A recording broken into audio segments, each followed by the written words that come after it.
آج ہم آپ کی ملاقات ایک ایسی خاتون سے کروانے جا رہے ہیں جو کہ موجودہ سینیٹر ہیں اور اس کے ساتھ ساتھ ڈرماٹولوجسٹ ہیں اور سماجی کارکن بھی ہیں۔ میری جی کوئی 12 سال کی پی ٹی آئی سے افیلیشن ہے۔ اقتدار ملنے کے بعد سارے جو فصلی بٹیرے ہوتے ہیں وہ آ جاتے ہیں جن کو آپ نے کبھی دیکھا نہیں ہوتا، سنا نہیں ہوتا۔ کوئی امریکہ سے آ جاتا ہے، کوئی چیچا وطنی سے آ جاتا ہے، کوئی اسلام آباد سے آ جاتا ہے۔ مسئلہ یہ ہے کہ وہ سارے جو طاقتور ٹولے ہیں وہ دیکھ رہے ہیں یہ عمران خان تو عام آدمی کا فائدہ کر رہا ہے۔ اس قدر بے ضمیر لوگ، بکاؤ لوگ، ان کے اوپر تو میں کہتی ہوں جتنی بھی ان پہ لعنت کی جائے کم ہے۔ جس طرح چائنا نے اپنی غربت کو اٹھایا ہے، غربت ختم کی ہے، اس طرح سے پاکستان غربت کے سطح سے باہر آئے۔ OIC ہونے جا رہی ہے، اتنا بڑا ایونٹ ہے، آپ کے 57 ملکوں کے ریپریزنٹیٹیوز آئیں گے۔ پاکستان اگر اکنامکلی اسٹیبل نہیں ہے تو کشمیر کے لیے ایک مشکل ہے۔ عدم اعتماد کوئی اتنی بڑی چیز ہے ہی نہیں۔ آپ کے جناب اتحادی تو ان کے ساتھ مل ہی نہیں رہے، ساری سٹوری اتحادیوں کی تھی۔ ہر آدمی اپنی بولی لگوا رہا ہے یہاں پہ۔ سبسکرائب کریں اور بیل دبائیں تاکہ کوئی خبر رہ نہ جائے۔ السلام علیکم، آپ دیکھ رہے ہیں بول بز اور میں ہوں ارسلان اعظم۔ آج ہم آپ کی ملاقات ایک ایسی خاتون سے کروانے جا رہے ہیں جو کہ موجودہ سینیٹر ہیں اور اس کے ساتھ ساتھ ڈرماٹولوجسٹ ہیں اور سماجی کارکن بھی ہیں۔ تو آئیے چلتے ہیں، جانتے ہیں، موجودہ سیاسی صورتحال پر بھی ان سے بات کریں گے اور ان کے سیاسی کیریئر پر بھی بات ہوگی۔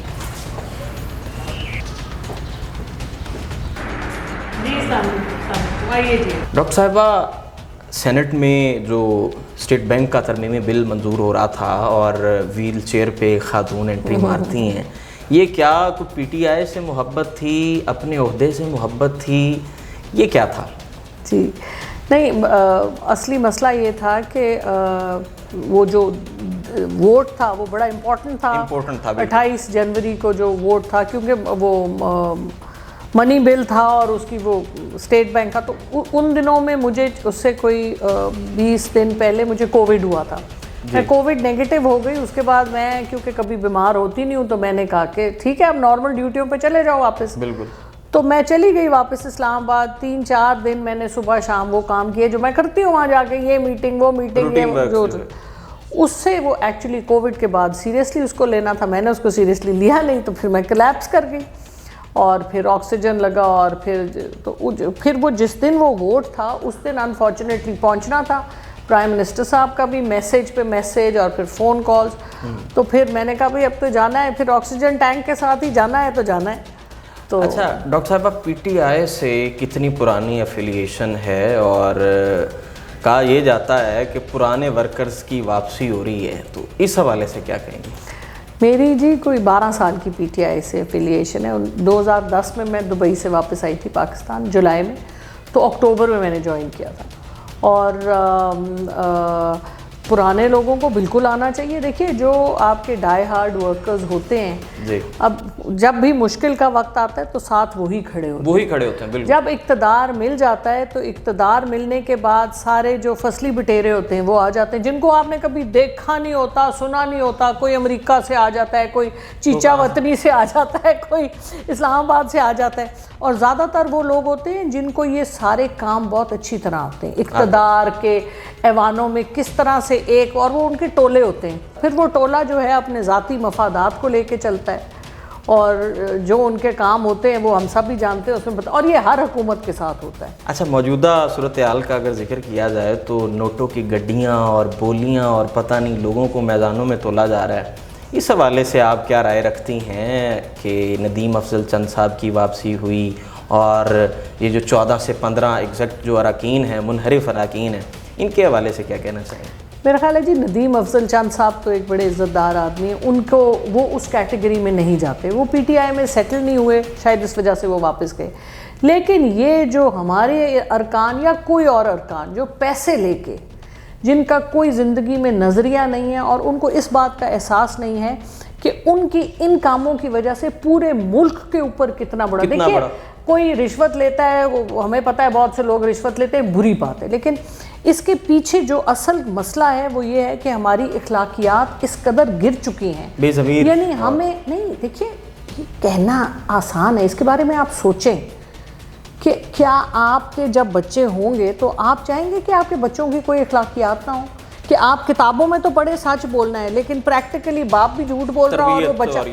تو ہمارے ملک میں انفارچونیٹلی پچھلے 30 ضیاء الحق صاحب کے دور کے بعد، ویسے اس سے پہلے بھی کل ہم یہی بات کر رہے تھے کہ جب ایوب خان صاحب کے زمانے سے پہلے جب خواجہ ناظم الدین کو انہوں نے ہٹایا تھا، تب یہ سکندر مرزا اور غلام محمد صاحب اور ایوب خان صاحب نے تب سے یہ داغ بیل لیاقت علی خان صاحب کے اسیسینیشن کے بعد سے یہ کام جو شروع ہوا ہے. اور اس میں پھر یہ کہ جو لوگ طاقتور ہوتے ہیں وہ اپنے ٹولے بنا لیتے ہیں، اور طاقت ہو، پیسہ ہو، اقتدار ہو، اور ان کو کوئی غریب آدمی کی فکر نہیں ہے. اب اس وقت سب سے بڑا مسئلہ کیا ہے؟ مسئلہ یہ ہے کہ وہ سارے جو طاقتور ٹولے ہیں وہ دیکھ رہے ہیں یہ عمران خان تو عام آدمی کا فائدہ کر رہا ہے، سارے پیسے یہ غریب عوام کو ہیلتھ کارڈ احساس کے تھرو، تو ہمارا کیا بنے گا؟ اگلی دفعہ تو ہمیں کوئی لائے گا نہیں، ایک بات. اور دوسری بات یہ کہ ان کو وہ پیسے نظر آ رہے ہیں کہ ہم اقتدار میں آ جائیں، یہ سارے پیسے ہم ہضم کریں. تو دیکھیں اس قدر گھٹیا لوگ، اس قدر بے ضمیر لوگ، بکاؤ لوگ، ان کے اوپر تو میں کہتی ہوں جتنی بھی ان پہ لعنت کی جائے کم ہے. کہ میں ایسے لوگوں کے ساتھ، دیکھیے انسان کی جو قدر ہوتی ہے وہ اس کے کردار سے ہوتی ہے، اس کی عمارت سے اس کی قدر نہیں ہوتی. ابھی جو پی ٹی آئی کارکنان کر رہے ہیں کہ ان منحرف اراکین کے گھروں پہ جا کے دھاوے بولے جا رہے ہیں، کیا یہ ٹھیک ہے؟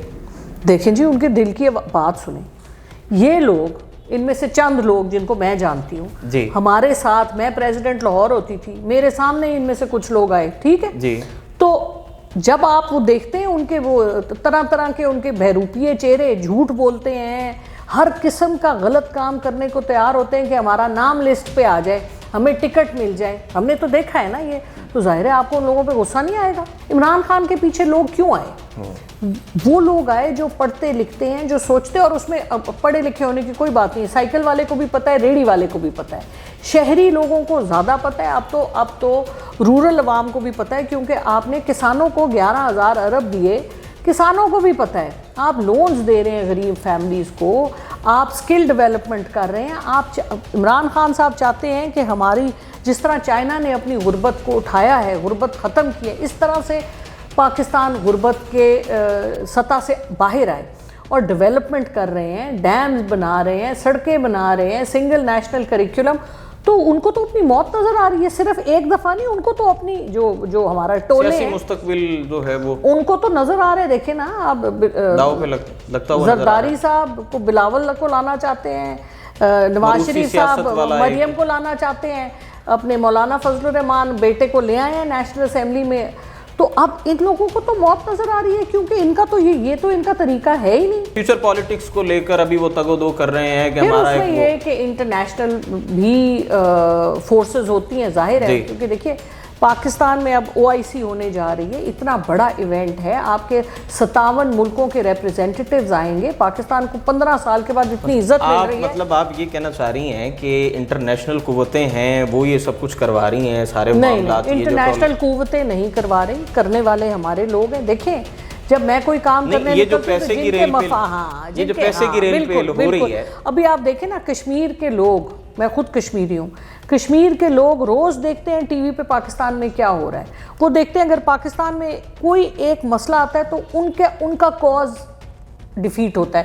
پاکستان اگر اکنامکلی اسٹیبل نہیں ہے تو کشمیر کے لیے ایک مشکل ہے. تو یہ تو they are playing into the hands of India. Hindustan کا ایجنڈا لے کے ہمارے سارے سیاستدان چل رہے ہیں. اچھا یہ تو ہوگی موجودہ سیاسی صورتحال. ماضی کی اگر بات کی جائے تو سینٹ جو ہے ایک اپر ہاؤس، اور یقین جانیے نوٹوں کی گڈیاں، کیا پتہ نہیں کیا کیا کچھ. تو آپ کو بھی کبھی ایسا آفر ہوا یا کبھی کسی نے میدان میں تولنے کی کوشش کی؟ انفارچونیٹلی دیکھیے جی میں تو پنجاب سے آئی ہوں. پنجاب میں دیکھیں ووٹ، نوٹوں کی گڈیاں ان کو دی جاتی ہیں جنہوں نے ووٹ دینے ہوتے ہیں سینیٹر کے لیے. بلوچستان میں کیونکہ 7 MPAs ایک سینیٹر کو سلیکٹ کرتے ہیں، اس لیے 7 کے وہاں تو پیسے چل جاتے ہیں. KP میں بھی پنجاب میں تو 45 لوگوں نے ایک سینیٹر کو پک کرنا ہوتا ہے مردوں میں، تو وہاں پر تو یہ بڑا مشکل ہے. لیکن بہرحال مجھے تو ویسے میری شکل پہ ہی لکھا ہے، مجھے کون آفر کرے گا؟ میرے ساتھ تو کوئی بات نہیں کرے گا. لوگوں کو پتہ ہے کہ بی کس قسم کی ہے. یہ جو ابھی موجودہ سیاسی عدم استحکام چل رہا ہے، آپ کیا سمجھتی ہیں کہ بہت سی ہماری چیزیں جیسا کہ وزیر اعلیٰ ہاؤس میں جو معاملات ہیں انہیں بریک لگ گئی ہے؟ یا رکے ہوئے ہیں وہ معاملات صحیح طرح سے نہیں چل رہے؟ دیکھیں جی میرا تو زیادہ وزیر اعلیٰ اس میں آنا جانا ہے نہیں، اس لیے میں اس کے بارے میں کچھ کہہ نہیں سکتی. چلتے ہیں آپ کے ساتھ، چل کے دیکھ لیتے ہیں کیا بریک لگی ہوئی ہے یا نہیں لگی ہوئی. کیونکہ ظاہر سی بات ہے نا، حکومت بھی اراکین اسمبلی کے ساتھ لیکن میں آپ کو ملاقاتیں یہ چل بات رہی ہیں. بتاؤں، دیکھیے یہ حکومت، یہ دیکھنے میں آپ کو لگ رہا ہے نا، دیکھیے یہ ساری جنگ شروع کس نے کی؟ میڈیا نے. میڈیا کا 50% سٹیک ہے اس میں، یا شاید 70% ہے.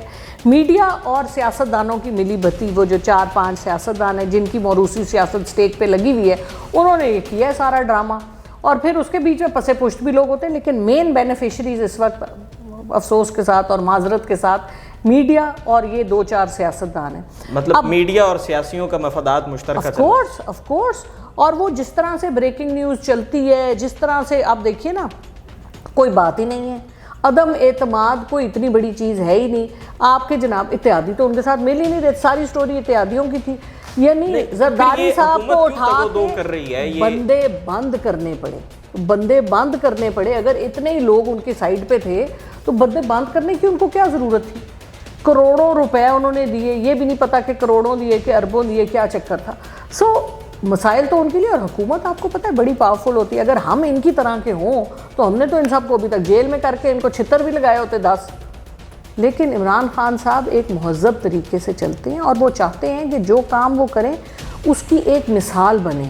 ہم ایسی کوئی مثال نہ بنائیں جس میں کوئی بری چیز ملک کے لیے ہو. اچھا، آپ نے ذکر کیا یہ ساری باتوں میں، یہاں ایک سوال یہ ہے کہ گل صاحب اور ڈاکٹر رمیش کمار کی ایک ویڈیو خاصی آج کل ٹی وی پر چل رہی ہے، اس حوالے سے کیا کہیں گی کہ کیا وہ آن سکرین یہ باتیں کہنا آپ کے ماضی کے، آپ کے ساتھ، آپ کی پارٹی کے ساتھ جڑے رہے ہیں، اور کیا بچھڑتے وقت بھی کوئی رکھ رکھاؤ تو ہونا چاہیے؟ ڈاکٹر رمیش کمار کی بات، ڈاکٹر رمیش کمار کی بات. دیکھیں ویسے میں نے ویڈیو نہیں دیکھی جی، ٹھیک ہو گیا. لیکن میں آپ کو یہ بتا سکتی ہوں کہ پرسوں جس دن یہ ساری نیوز بریک ہوئی ہے، اس دن صبح فوراً آفس میں میری رمیش کمار صاحب سے ہماری ملاقات ہوئی، اور رمیش کمار صاحب سے ہم نے پوچھا کہ آپ کیا جا رہے ہیں؟ انہوں نے کہا نہیں جی مجھے تو فلاں امریکہ سے فون آیا، چائنا سے فون آیا، فلاں سے فون آیا، میں نے نہیں چھوڑا. جب مجھے کسی ایک نے کہا تو تب میں نے تحریک انصاف کو جوائن کیا، کسی ایک کے کہنے پہ. تو چھوڑوں گا بھی کسی ایک کے کہنے پہ. یہ ذرا آپ ان کے ڈرامے دیکھ لیں. مکمل طور پہ چھوڑا نہیں ہے، لیکن اس کے باوجود بھی گرما گرمی پارٹی میں. دیکھیں جی بات یہ ہے کہ میں اب معذرت کے ساتھ، ہر آدمی اپنی بولی لگوا رہا ہے یہاں پہ. صحیح، ٹھیک ہے. اور مطلب شرم کی بات تو یہ ہے، انتہائی شرم کی بات ہے کہ ان لوگوں کا یہ کردار ہے کہ یہ پیسے پہ بکتے ہیں. آج یہ 1 سیکنڈ میں مر جائیں، کوئی کسی کو پتہ ہے کب کس نے مرنا ہے. تو یہ پیسہ ایک طرف، ساری دنیا جو اس قسم کے لوگ ہیں ان کو لاکھ لعنت لوگ بھیج رہے ہیں.